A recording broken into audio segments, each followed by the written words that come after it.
50,000 বছরের রাস্তা হবে, যার যার কবর থেকে হাসরের মাঠ। ফুলচেরাতে পুল হবে 30,000 বছরের রাস্তা। আমার উম্মত গুলো কিভাবে রে পায়ে হেঁটে তারা অতিক্রম করবে?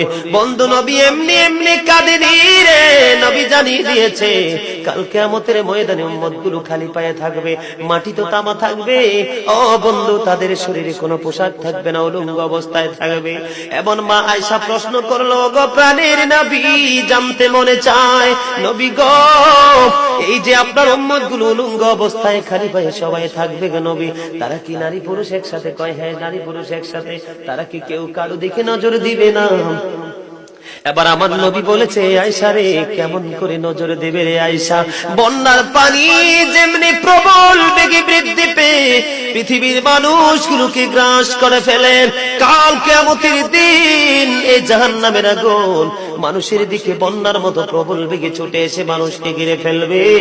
এত ভয়ঙ্কর হবে রে আয়েশা কেরা, এত ভয়ঙ্কর হবে আসরের দিন, এত ভয়ঙ্কর হবে সেই দিন। আর সেদিন এত বিপজ্জনক হবে, একটা পুরুষ আর একটা নারীর দিকে তাকাইবার মতো সুযোগ থাকবে না।